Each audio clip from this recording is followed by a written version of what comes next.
ಒಂದು ಕಥೆಯನ್ನು ನಾನು ಇವತ್ತು ಹೇಳ್ಬೇಕು ಅಂತಂತೇಳಿ ಭಾಳ ದಿವಸಗಳಿಂದ ಅಂದ್ಕೊಂಡಿದ್ದೀನಿ. ಅದು ಯಾವ ಕತೆ? ವೃದ್ಧಾಶ್ರಮ. ಈ ವಯಸ್ಸಾದ ತಂದೆ ತಾಯಿಗಳನ್ನು ಕೆಲವೊಂದು ಮಕ್ಕಳು ವೃದ್ಧಾಶ್ರಮಕ್ಕೆ ಬಿಡ್ತಾರೆ. ನೋಡಿ, ಅವರಿಗೆ 70-80 ವರ್ಷ ವಯಸ್ಸಾಗಿರ್ತದೆ. ಅವರ ಮನಸ್ಸಿನ ಭಾವನೆಗಳು ಯಾವ ರೀತಿ ಇರುತ್ತೆ ಆ ಕಾಲದಲ್ಲಿ, ಆ ವಯಸ್ಸಿನಲ್ಲಿ ಭಯ, ಆತಂಕ, ಮತ್ತಿರ್ಗ ನಾವು ಏನಾಗುತ್ತೋ ಅನ್ನೋದು ಅವರಿಗೆ ಗೊತ್ತಿರಲ್ಲ. ಕೈ ಕಾಲಲ್ಲಿ ಶಕ್ತಿ ಇರೋದಿಲ್ಲ, ಕಣ್ಣು ಮಂಜಾಗಿರ್ತವೆ, ಕಾಲಲ್ಲಿ ಶಕ್ತಿ ಇರೋದಿಲ್ಲ. ನಮ್ಮನ್ನು ಒಂದು ಮರಿ ಬೆಳಿಬೇಕಾದ್ರೆ ಕಾಲಲ್ಲಿ ಶಕ್ತಿ ಇಲ್ಲದಾಗ, ರೆಕ್ಕೆ ಬರೆದಿದ್ದಾಗ ಅದಕ್ಕೆ ಎಷ್ಟು ಭಯ, ಆತಂಕ ಇರುತ್ತೋ, ಇವು ಮುಪ್ಪಿನ ಕಾಲದಲ್ಲಿ ತಂದೆ ತಾಯಿಗಳಿಗೆ ವಯಸ್ಸು ಹೋದಾಗ ಕಾಲಲ್ಲಿ ಶಕ್ತಿ ಇರೋದಿಲ್ಲ, ಕಣ್ಣು ಮಂಜಾಗಿರ್ತವೆ, ದೇಹದಲ್ಲಿ ಶಕ್ತಿ ಇರೋದಿಲ್ಲ. ಅದಕ್ಕೆ ಅವಾಗಲೂ ಆ ಸ್ಟೇಜ್ನಲ್ಲಿ ಅವರಿಗೆ ಅಷ್ಟೇ ಭಯ ತುಂಬಿರುತ್ತೆ. ತನ್ನ ಮಕ್ಕಳು ಎಲ್ಲಿ ಕೈ ಬಿಟ್ಟುಬಿಡ್ತಾರೋ, ನಾವು ಏಕಾಂಗಿಯಾಗಿ ಎಲ್ಲಿ ಸಾಯಬೇಕಾಗುತ್ತೋ ಅಂತ ಅನ್ನೋದು ಭಯ, ಆತಂಕ ಅವರಲ್ಲಿ ಮನೆ ಮಾಡಿರುತ್ತದೆ.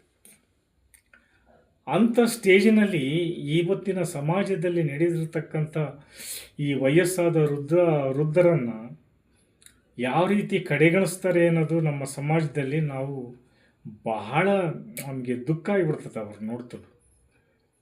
ಅವರ ಮಾನಸಿಕ ಭಾವನೆಗಳು ಆ ಸ್ಟೇಜ್ನಲ್ಲಿ ಹೆಂಗಿರ್ತವೆ ಅಂತಂತೇಳಿ ಮಕ್ಕಳು ಅರ್ಥ ಮಾಡೋಕ್ಕೆ ನನ್ನ ಸೇರಿ ಹೇಳ್ತದೇನೆ. ವಯಸ್ಸಾದ ಮೇಲೆ ನಮ್ಮ ಭಾವನೆಗಳು, ನಮ್ಮ ಆಸೆಗಳು, ನಮ್ಮ ಆಕಾಂಕ್ಷೆಗಳು ಹೇಗಿರ್ತವೆ ಅಂತಂತೇಳಿ ಇಲ್ಲಿ ಒಂದು ಕಥೆಯನ್ನು ನಾನು ನಿಮ್ಮ ಮುಂದೆ ಹೇಳಲೇಬೇಕು. ಇದನ್ನು ಭಾಳ ದಿವಸಗಳಿಂದ ಇದನ್ನು ಇಟ್ಕೊಂಡಿದ್ದೀನಿ ನಾನು. ತಂದೆ ತಾಯಿಗಳ ಜೊತೆಗೆ ಹೆಚ್ಚು ಅಂತರ ಕಾಯ್ದುಕೊಳ್ಳುವ ಮಕ್ಕಳು ಆ ಸ್ಟೇಜಿನಲ್ಲಿ ಒಳೆ ದಾಟಿದ ಮೇಲೆ ಅಂಬಿಗನ ಅವಶ್ಯಕತೆ ಮುಗಿಯಿತು, ನಮಗೆ ನ್ಯಾತಿಗೆ ಬೇಕು ಅಂಬಿಗ ಅಂತಂತೇಳಿ ಅನ್ನುವ ರೀತಿಯಲ್ಲಿ ವಯಸ್ಸಾದ ತಂದೆ ತಾಯಿಗಳು ಮನೆಯಲ್ಲಿದ್ದರೆ ತೊಂದರೆ ಎಂಬ ಭಾವನೆ ಹೊಂದಿರುವ ಮಕ್ಕಳು ಮತ್ತು ಕೆಲಸದ ನಿಮಿತ್ತ ಸಂಸಾರ ಸಹಿತ ವಿದೇಶಗಳಿಗೆ ಹಾರುವ ಮಕ್ಕಳು ತಂದೆ ತಾಯಿಗಳನ್ನು ವೃದ್ಧಾಶ್ರಮಕ್ಕೆ ಸೇರಿಸುವ ಪರಿಪಾಠ, ಆಶ್ರಯಕ್ಕೆ ಹಣ ಪಾವತಿ ಮಾಡಿ ಅವರನ್ನು ವೃದ್ಧಾಶ್ರಮಕ್ಕೆ ಸೇರಿಸುವ ಪರಿಪಾಠ. ಹೀಗಾಗಿ ವೃದ್ಧಾಶ್ರಮಗಳು ಹೆಚ್ಚಾಗಿ ಬೆಳೆಯುತ್ತವೆ. ಈ ಥರ ಪರಿಸ್ಥಿತಿ ಇದ್ದಾಗ ಏನು ಮಾಡ್ತೀಯ? ಅದನ್ನು ಮಕ್ಕಳು ಒಂದು ಕಿಚ್ಚನ್ನು ಆ ಹೃದಯದಲ್ಲಿ ಇಟ್ಕೊಬೇಕು. ನಮ್ಮ ತಂದೆ ತಾಯಿಗಳು ದೇವ್ರ ಸಮಾನ, ಅವರು ಇಷ್ಟು ದಿವಸ ನಮಗೋಸ್ಕರ ದೇಹವನ್ನು ದಂಡಿಸಿದ್ದಾರೆ, ಸುಖ ತ್ಯಾಗಗಳನ್ನು ಮಾಡಿದ್ದಾರೆ, ಹೊಟ್ಟೆ ಬಟ್ಟೆ ಕಾಟಿ ನಮಗೆ ಸಾಕಿ ಸಲಿವಿ ಓದಿಸಿ ಇಷ್ಟೊಂದು ಮಾಡಿದ್ದಾರೆ. ಈ ಸ್ಟೇಜ್ನಲ್ಲಿ ಅವರನ್ನು ಏಕಾಂಗಿಯಾಗಿ ಬಿಡೋದು ನಮಗೆ ಅಷ್ಟು ಸೂಕ್ತ ಅಲ್ಲ ಅನ್ನುವ ಒಂದು ಭಾವನೆ ಆ ಗಂಡು ಮಕ್ಕಳಲ್ಲಿ ಬರಬೇಕು. ಹೆಂಡತಿ ಬಂದ ತಕ್ಷಣ ಅವಳ ಮಾತಿಗೆ ಬೆಲೆ ಕೊಟ್ಟು ಹೋಗೊಟ್ಟು ದೇಹ ಆಯವಾಗಿ ಅವಳ ಸುಖ ಸಂತೋಷಪಡಿಸುತ್ತಾ ಅವಳಿಂದ ತಿರುಗಿಬಿಟ್ರೆ ಸಾರ್ಥಕತೆ ಏನು ಬಂತು? ದಯವಿಟ್ಟು ಆ ಕೆಲಸವನ್ನು ಯಾರೂ ಮಾಡಬೇಡಿ. ನಿಮ್ಮ ತಂದೆ ತಾಯಿಗಳ ಸೇವೆ ಮಾಡುವುದು ಒಂದು ಪುಣ್ಯ, ನಿಮಗೆ ಸಿಕ್ಕಿರುವುದು ಸೌಭಾಗ್ಯ. ನಿಮಗೆ ಜೀವನವೆಲ್ಲ ಪುಣ್ಯ, ನಿಮ್ಮ ಮಕ್ಕಳಿಗೂ ಪುಣ್ಯ, ನಿಮ್ಮ ಹೆಂಡತಿಗೂ ಪುಣ್ಯ ಬರುತ್ತೆ. ನೀವು ಹೇಳಿ, ಈಗಲೇ ನಾವು ಪುಣ್ಯ ಸಂಪಾದನೆ ಮಾಡೋದು, ಬೇರೆ ಎಲ್ಲಿ ನಮಗೆ ಪುಣ್ಯ ಮಾಡೋಕ್ಕೆ ಅವಕಾಶ ಆಗಲ್ಲ. ಈ ವೃದ್ಧ ತಂದೆ ತಾಯಿಗಳನ್ನು ನೋಡೋದ್ರಿಂದ ನಮಗೆ ಪುಣ್ಯ ಬರುವುದು. ಈಗ ಮಾಡಿ ಅವ್ರನ್ನ ಸಂತೋಷಗೆ ನಾವು ಕಳಿಸ್ಕೊಟ್ಟಾದಮೇಲೆ ನಾವು ಅಲ್ಲಿವರೆಗೆ ಇಲ್ಲೇ ನಮ್ಮ ವಾಸ್ತವ್ಯವನ್ನು ನೋಡ್ಕೊಂಡು ಅವ್ರನ್ನ ಕಾಪಾಡೋಣ ಅನ್ನುವ ಭಾವನೆ ಆ ಮಕ್ಕಳಲ್ಲಿ ಬಂದು ತನ್ನ ಹೆಂಡತಿಗೆ, ಮಕ್ಕಳಿಗೆ ಬುದ್ಧಿವಾದ ಹೇಳ್ಬೇಕು. ಅವರು ಆ ಕೆಲಸ ಮಾಡಲಿಲ್ಲ ಅಂತ ಹೇಳಿದ್ರೆ ಪೂರ್ಣ ಜೀವನವಿಡೀ ಅವರು ಪಾಪದಲ್ಲಿ ಮುಳುಗಬೇಕಾಗುತ್ತೆ. ಆ ಪಾಪ ನಿಮ್ಮನ್ನು ಯಾವತ್ತೂ ಬಿಡೋದಿಲ್ಲ. ಅದನ್ನು ಮಾತ್ರ ಬರೆದಿಟ್ಕೊಂಬಿಡಿ. ನೀವೆಲ್ಲಾದರೂ ನಿಮ್ಮ ತಂದೆ ತಾಯಿಗಳನ್ನು ವೃದ್ಧಾಶ್ರಮಕ್ಕೆ ಕಳಿಸಿ ಆ ಸ್ಟೇಜ್ನಲ್ಲಿ ಅವರಿಗೆ ಮನಸ್ಸು ನೋವು ಮಾಡಿದರೆ ನೀವು ಖಂಡಿತವಾಗಿಯೂ ನೀವು ಎಲ್ಲಿನೂ ಏಳಿಗಾಗೋದಿಲ್ಲ. ನಾವು ತಾತ್ಕಾಲಿಕವಾಗಿ ನೀನು ಚೆನ್ನಾಗಿದ್ದೀನಿ ಅಂತ ತಿಳ್ಕೊಂತೀರ. ನೆವರ್. ಇದನ್ನು ನೀವು ಒಂದು ಇದರಲ್ಲಿ ಬರೆದಿಟ್ಕೊಂಬಿಡಿ. ನೀವು ಅವರ ಮನಸ್ಸನ್ನು ನೋಯಿಸಬಾರ್ದು. ಕೊನೆಯವರೆಗೆ ಅವರ ಕೊನೆಗಾಲದಲ್ಲಿ ಅವರನ್ನು ಚೆನ್ನಾಗಿ ನೋಡ್ಕೊಬೇಕು ನೀವು. ಆವಾಗ ನಿಮ್ಮ ಪುಣ್ಯ ಲಭಿಸ್ತದೆ, ನಿಮ್ಮ ಮಕ್ಕಳಿಗೆ ಒಳ್ಳೆಯದಾಗುತ್ತೆ, ನಿಮ್ಮ ಫ್ಯಾಮಿಲಿಗೆ ಒಳ್ಳೆಯದಾಗುತ್ತೆ. ನೀವು ಎಲ್ಲೇ ಹೆಜ್ಜೆ ಇಟ್ಟರೂ ನಿಮ್ಮ ಕಷ್ಟಗಳು ಪರಿಹಾರ ಆಗ್ತವೆ. ದಯವಿಟ್ಟು ಇದನ್ನು ಮರಿಬೇಡಿ. ಇದು ಸತ್ಯ. ಅವರು ವೃದ್ಧರು ಮನೆಯಲ್ಲಿ ವಯಸ್ಸಾದವರು ಇದ್ದರೆ ಜ್ಞಾನದ ಭಂಡಾರ ಇದ್ದಂಗೆ, ಸಂಸ್ಕೃತಿಯ ಜೀವಂತ ಭಂಡಾರ ಅವರು. ಬೇರುಗಳು, ಕುಟುಂಬದ ಬೇರುಗಳು ಅವರು. ಪ್ರೀತಿ ಮತ್ತು ಗೌರವಕ್ಕೆ ಅರ್ಹತೆಯನ್ನು ಪಡೆದಿರ್ತಾರೆ. ವೃದ್ಧಾಪ್ಯದ ಅವರು ದೈಹಿಕ ಸಮಯದಲ್ಲಿ ಬದಲಾವಣೆಗಳಾದಾಗ ಸಹಜ ಪ್ರಕ್ರಿಯೆ ಅದು. ಮುಪ್ಪು ಬರುವುದು ಪ್ರತಿಯೊಬ್ಬರಿಗೂ ಸಹಜ ಪ್ರಕ್ರಿಯೆ ಅದು. ಆ ಸಮಯದಲ್ಲಿ ಹಿರಿಯರಿಗೆ ಆತ್ಮೀಯತೆ, ಆರ್ಥಿಕ ಭದ್ರತೆ ಮತ್ತು ಆರೋಗ್ಯದ ಕಾಳಜಿ ಬಹಳ ಅತ್ಯಗತ್ಯ.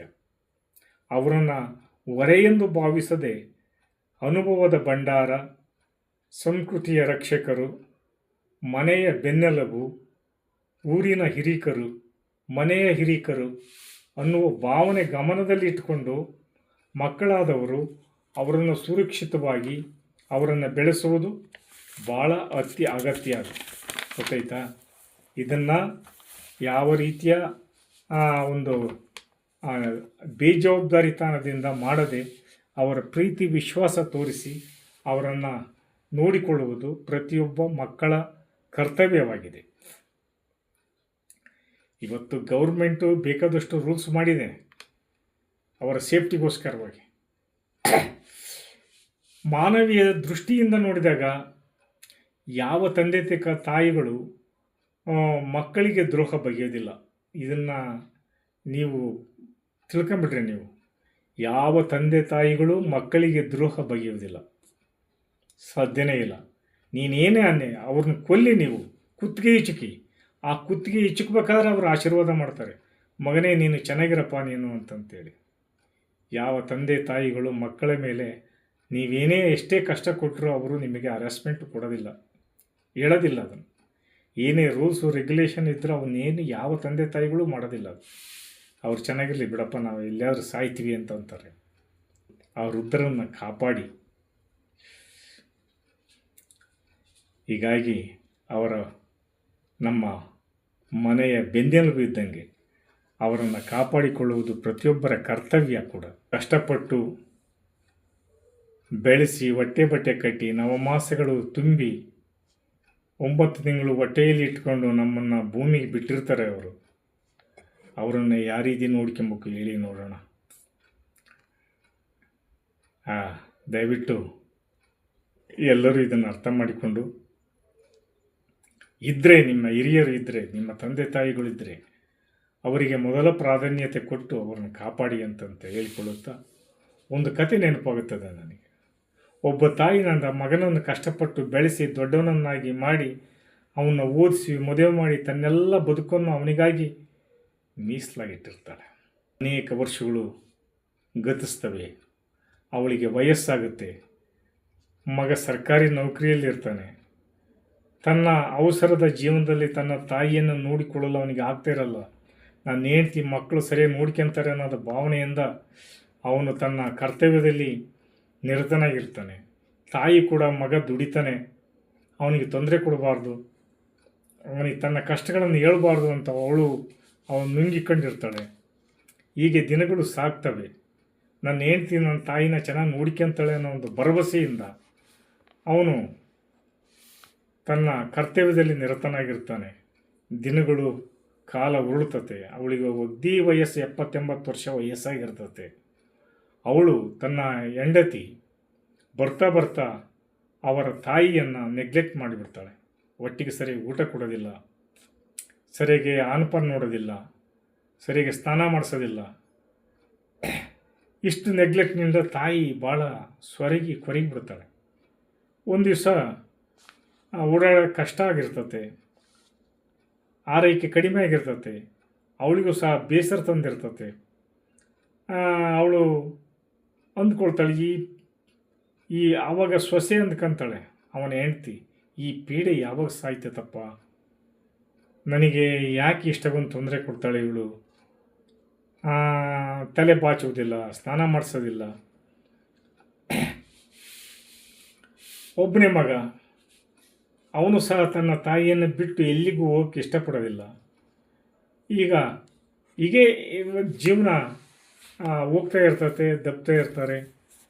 ಒಂದು ದಿವಸ ತನ್ನ ತಾಯಿಯನ್ನು ವಿಚಾರಿಸ್ತಾನೆ ಮಗ ಬಂದು, ಅಮ್ಮ ಚೆನ್ನಾಗಿದೆಯೇನಮ್ಮ, ಊಟ ಚೆನ್ನಾಗಿ ಮಾಡ್ತೀನೇನಮ್ಮ ನೀನು, ನಾನು ನಿನ್ನನ್ನು ವಿಚಾರಿಸ್ಕೊಳಕ್ಕಾಗಲಿಲ್ಲ, ನನ್ನ ಕರ್ತವ್ಯದಲ್ಲಿ ನಾನು ಭಾಳ ಬ್ಯುಸಿಯಾಗಿಬಿಟ್ಟಿದ್ದೀನಿ, ಇನ್ನೇನು ಸ್ವಲ್ಪ ದಿವಸ ನನಗೆ ರಿಟೈರ್ಮೆಂಟ್ ಆಗುತ್ತೆ, ನಾನು ನಿನ್ನನ್ನು ಚೆನ್ನಾಗಿ ನೋಡ್ಕೊತೀನಮ್ಮ ಅಂತ ಕೇಳ್ತಾನೆ ಒಂದು ದಿವಸ ಮಗ ತಾಯಿಯನ್ನು. ಆದರೂ ತಾಯಿ ಮಗನ ಮಾತಿಗೆ ಸಂತೋಷಪಟ್ಟು ಹೇಳ್ತಾಳೆ, ನನಗೇನು ಕೊರತೆ ಇಲ್ಲಪ್ಪ, ನಡೆಸ್ತಾ ಇದೆ, ನೀನು ಚೆನ್ನಾಗಿರು, ನಿನ್ನ ಕರ್ತವ್ಯದಲ್ಲಿ ಪಾಪ ನೀನು ಬೆಳಗ್ಗೆ ಹೋದರೆ ಸಾಯಂಕಾಲ 6 ಗಂಟೆ 7 ಗಂಟೆಗೆ ಬರ್ತೀಯ, ನಾನೇನು ಹೇಳಿ ನಿನಗೆ ಅಂತ ಹೇಳ್ತಾಳೆ. ಯಾಕಮ್ಮ, ಏನಾದ್ರು ತೊಂದರೆ ಆಗಿದೆಯಾ, ಊಟ ಸರಿಯಾಗಿ ಆಗ್ತಾ ಇದೆಯಾ, ಇನ್ನು ವಿಚಾರಿಸ್ಕೊಳ್ತಾ ಇಲ್ವಾ? ಆದರೂ ಅವಳು ಯೋಚನೆ ಮಾಡಿ ಜಗಳ ಆಗಿಬಿಡ್ತತೆ. ಅವಳು ಸತ್ಯ ಹೇಳಿಬಿಟ್ರೆ ತನ್ನ ಹೆಂಡ್ತಿನ ಅವನು ಬೈದು ಬಿಡ್ತಾನೆ, ಮಕ್ಕಳಿಗೆ ಇರಿಟೇಟ್ ಆಗುತ್ತೆ ಅಂತಂತೇಳಿ, ಇಲ್ಲ ಮಗ ನನಗೆ ಎಲ್ಲವೂ ಕರೆಕ್ಟಾಗಿ ಆಗ್ತಾಯಿದೆ, ಏನು ತೊಂದರೆ ಇಲ್ಲ ಅಂತಂತೇಳಿ ಮುಚ್ಚಾಕ್ಯಂತಾಳೆ. ಆವಾಗ ಮತ್ತಿರ್ಗ ಅದು ದಿನನಿತ್ಯ ಮುಂದುವರಿತತೆ. ತಾಯಿಗೂ ಅವಳಿಗೂ ಸಾಕಾಗಿಬಿಡ್ತತೆ, ಎಷ್ಟು ದಿವಸ ಸಹಿಸ್ಕೊಳ್ತಾಳೆ. ಆಮೇಲೆ ಒಂದು ದಿವಸ ಆಗಲೇ ರಿಟೈರ್ಮೆಂಟ್ ಹತ್ರಕ್ಕೆ ಬಂದಿರ್ತತೆ. ಮಗನಿಗೆ ಹೇಳ್ತಾಳೆ, ಮಗ ನನಗೆ ಸರಿಯಾಗಿ ಊಟ ಕೊಡ್ತಾ ಇಲ್ಲ, ಸ್ನಾನ ಮಾಡ್ತಾ ಇಲ್ಲ, ನಿನ್ನ ಹೆಂಡ್ತಿ ಬೈತಾ ಇರ್ತಾಳೆ, ಎಲ್ಲ ವಿಷಯನ ವೃತ್ತಾಂತವನ್ನೆಲ್ಲ ಹೇಳ್ಬಿಡ್ತಾಳೆ. ಇದಾದ ಮೇಲೆ ನನ್ನನ್ನು ವೃದ್ಧಾಶ್ರಮಕ್ಕೆ ಸೇರಿಸ್ಬಿಡ್ಬೇಕು ಅಂತಂತೇಳಿ ತೀರ್ಮಾನ ನೀವು ಮಾಡಿದರೂ ಏನೋ ನನಗೆ ಗೊತ್ತಿಲ್ಲ, ಬೇಡ ಮಗ, ನೀನು ಬಿಟ್ಟು ನನಗಿರೋಕ್ಕಾಗಲ್ಲ, ನನ್ನ ಆ ರೀತಿ ಮಾಡಬೇಡ ನೀನು ಅಂತ ಹೇಳ್ತಾನೆ. ಆವಾಗ ಮಗನಿಗೆ ಭಾಳ ಹೃದಯ, ಅಂಥ ಮಕ್ಕಳಿರೋದು ಭಾಳ ಕಷ್ಟ, ಅದು ಕರಿಬಿಡ್ತದೆ. ಆದರೆ ಅವನು ಹೆಂಡ್ತಿಗೆ ಏನು ಬೈಯಲ್ಲ, ಮಕ್ಕಳಿಗೂ ಏನು ಬೈಯಲ್ಲ. ಆವಾಗ ರಿಟೈರ್ಮೆಂಟು ಆಗುತ್ತೆ, ಅಲ್ಲಿವರೆಗೂ ಅವನೇ ಸ್ನಾನ ಮಾಡಿಸ್ತಾನೆ, ಊಟ ಮಾಡಿಸ್ತಾನೆ, ತನ್ನ ತಾಯಿಯನ್ನು ಮಗುವಿನಂತೆ ಕಾಪಾಡ್ತಾನೆ. ಆಮೇಲೆ ಅವನ ಸ್ನೇಹಿತನಿಗೆ ಹೇಳ್ತಾನೆ, ನನಗೆ ಒಂದು ಒಳ್ಳೆಯದೊಂದು ರೂಮ್ ಕೊಡಪ್ಪ, ನಾನು ಅಲ್ಲೇ ಬಂದು ವಾಸ ಮಾಡ್ತೇನೆ, ನನಗೆ ಮನೆಗಿರೋಕ್ಕೆ ಇಷ್ಟ ಇಲ್ಲ ಅಂತಂತೇಳಿ. ಅವನು ಸ್ನೇಹಿತ, ಏನಾಯಿತು ಹೇಳೋ, ನನಗೆ ಸರಿ ಮಾಡ್ತೀನಿ ಅಂತ ಹೇಳ್ತಾನೆ. ಇಲ್ಲ ಏನೂ ಆಗಿಲ್ಲ, ನಮ್ಮ ತಾಯಿನ ನೋಡ್ಕೊಬೇಕು, ಮನೆಯಲ್ಲಿ ಸರಿಯಾಗಿ ವ್ಯವಸ್ಥೆ ಆಗ್ತಾಯಿಲ್ಲ, ಅವಳು ಸರಿಯಾಗಿ ನೋಡ್ಕೊತ ಇಲ್ಲ ಅಂತಂತೇಳಿ, ರೂಮು ನೀನು ಯಾವಾಗಾದರೂ ಬಾರಪ್ಪ, ನಿನಗೋಸ್ಕರ ನಾನೆಲ್ಲ ತೆಗೆದಿಟ್ಟಿರ್ತೀನಿ ಅಂತಂತೇಳಿ ರೂಮ್ ಖಾಲಿ ಮಾಡಿಕೊಟ್ಟಿರ್ತಾನೆ. ಎಲ್ಲ ಬಳಸಿ ತೊಳಸಿ ಒಂದು ಬೆಡ್ ಹಾಕಿ, ಫ್ಯಾನ್ ಹಾಕಿ, ಸೊಳ್ಳೆ ಪರದೆ ಕಟ್ಟಿ ಎಲ್ಲ ರೆಡಿ ಮಾಡ್ತಾನೆ. ಈ ರಿಟೈರ್ಮೆಂಟ್ ಆಗುತ್ತೆ. ಆವಾಗ ಹೆಂಡತಿ ಅಷ್ಟರೊಳಗೆ ಒಂದು ಮಾತು ಹೇಳ್ತಾಳೆ, ನಿಮ್ಮಮ್ಮನ ನೋಡ್ಕೊಳಕ್ಕಾಗಲ್ಲ ನನಗೆ, ನೀವು ವೃದ್ಧಾಶ್ರಮಕ್ಕೆ ಸೇರಿಸ್ಬಿಡ್ರಿ ಅಂತಂತೇಳಿ, ದುಡ್ಡು ಎಷ್ಟನ್ನಾಗಲಿ ಕೊಡೋಣಂತೆ. ಆವಾಗ ಆಯಿತು ಕಡೆ, ವೃದ್ಧಾಶ್ರಮಕ್ಕೆ ಸೇರ್ಸೋಣ ಎಲ್ಲ ತೀರ್ಮಾನ ಮಾಡ್ಕೊಂಡು, ಯಾವಾಗ ಸೇರಿಸ್ತೀರಿ, ಇನ್ನೊಂದು 4 ದಿವಸ ತಡಿ, ನೆಕ್ಸ್ಟ್ ವೀಕ್ ಹೋಗಿ ನಾವೇ ಎಲ್ಲರೂ ಹೋಗಿ ಬಿಟ್ಟು ಬರೋಣ ಅಂತೆ ಅಂತ. ಇವಳಿಗೆ ಸಂತೋಷನೋ ಸಂತೋಷ, ಹೆಂಡತಿಗೆ ಪೀಡೆ ತೊಲಗ್ತತೆ, ನಾನು ಆಯ್ವಾಗಿರ್ಬೋದು ಅಂತಂತೇಳಿ. ಆಯಿತು, ನಿನ್ನಿಷ್ಟಂತೆ ಆಗಲಿ, ವೃದ್ಧಾಶ್ರಮಕ್ಕೆ ಸೇರ್ಸೋಣಂತೆ ನಮ್ಮ ತಾಯಿನ, 4 ದಿವಸ ತಡಿ, ನಾವೇ ಹೋಗಿ ಬಿಟ್ಟು ಬರೋಣ ಅಂತಂತೇಳಿ ಟೈಮ್ ಕೊಟ್ಬಿಡ್ತಾನೆ ನನಗೆ. ಅಷ್ಟೊತ್ತಿಗೆ ಆ ಮನೆ ಸ್ನೇಹಿತನ ಮನೆಯಲ್ಲಿ ಎಲ್ಲ ರೆಡಿ ಮಾಡಿರ್ತಾನೆ ತನ್ನ ತಾಯಿಗೋಸ್ಕರ. ಆಮೇಲೆ ಆಯ್ತತೆ, ದಿನ ಕಳೀತಾವೆ, 4 ದಿವಸ ಮುಗಿತತೆ, ಹೆಂಡತಿ ಕಾಯ್ತಾ ಇರ್ತಾಳೆ, ಯಾವಾಗ ಹೋಗೋದು, ಯಾವಾಗ ಬಂದ್ರಿ ಬಿಟ್ಟು ಬರೋಕ್ಕೆ ಅಂತ. ನಾಳೆನೇ ಹೊರಡೋಣ ಅಂತ. ಆಯಿತು ಅಂತಂದು ಸಂತೋಷದಿಂದ ತನ್ನ ತಾಯಿಯನ್ನು ಕರ್ಕೊಂಡು ಎಲ್ಲರೂ ಸಬ್ಜೆಕ್ಟು ಕಂಡೀಷನ್ ಸಂತೋಷವಾಗಿ ಹೋಗ್ತಾರೆ. ಆಮೇಲೆ ಆಟೋದಲ್ಲಿ ಕುಂಡಿಸ್ಕೊಂಡು ಹೋಗ್ಬೇಕಾದ್ರೆ ಡೈವರ್ಷನ್ ಆಗುತ್ತೆ. ಯಾಕೆ ಈ ಕಡೆ ಹೋಗ್ತಾಯಿದ್ದೀರಾ? ಆಮೇಲೆ ಹೋಗಿ ಅವನ ಸ್ನೇಹಿತನ ಮನೆ ಮುಂದೆ ನಿಂತ್ಕೊಂತ ಆಟೋ ಅಲ್ಲಿಗೆ ತನ್ನ ತಾಯಿಯನ್ನು ಹಿಡ್ಕೊಂಡು ಬೆಡ್ಡಿ ಮೇಲೆ ಮಲಗಿಸಿ, ಆಯಿತು ನಮಗೆ ಅವಾಗ ಹೆಂಡ್ತಿಗೆ ಇವತ್ತಿಗೆ ನಿನ್ನ ಋಣ ಮುಗಿಯಿತು, ಇಷ್ಟು ದಿವಸ ಸಾಕಿದ್ದೀನಿ, ಸಲಿವಿದ್ದೀನಿ, ನಿಮಗೇನು ಬೇಕಾದಷ್ಟು ಆಸ್ತಿ ಮಾಡಿಕೊಟ್ಟಿದ್ದೀನಿ, ಮನೆ ಕಟ್ಸಿಕೊಟ್ಟಿದ್ದೀನಿ, ಬೇಕಾದ್ರೆ ಬ್ಯಾಂಕ್ನಾಗ ದುಡ್ಡು ಇಟ್ಟಿದ್ದೀನಿ, ನೀವು ಹೋಗಿ ಸಂತೋಷವಾಗಿದ್ದು ಬಿಡ್ರಿ. ನನ್ನ ತಾಯಿ ಇಂಪಾರ್ಟೆಂಟು, ನನ್ನ ತಾಯಿನ ಬಿಟ್ಟು ಬರೋಕ್ಕಾಗಲ್ಲ, ನೀವು ಅಲ್ಲಿ ನೋಡ್ಕೊಳಕ್ಕಾಗಲಿಲ್ಲ ಅನ್ನೋ ಕಾರಣದಿಂದ ನಾನು ಬೇರೆ ಮನೆ ಮಾಡಿದ್ದೀನಿ. ನನ್ನ ತಾಯಿ ನಾನು ಹೋಗೋವರೆಗೂ ನನ್ನ ತಾಯಿ ನೋಡ್ಕೊಳ್ಳೋದು ನನ್ನ ಕರ್ತವ್ಯ.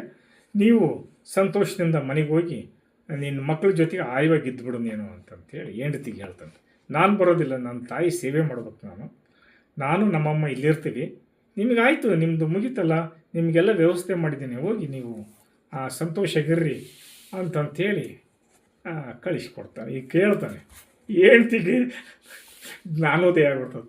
ಅಯ್ಯೋ ಶಿವ ನಾನು ಎಂಥ ಕೆಲಸ ಮಾಡಿದ್ನಪ್ಪ ಅಂತಂತೇಳಿ.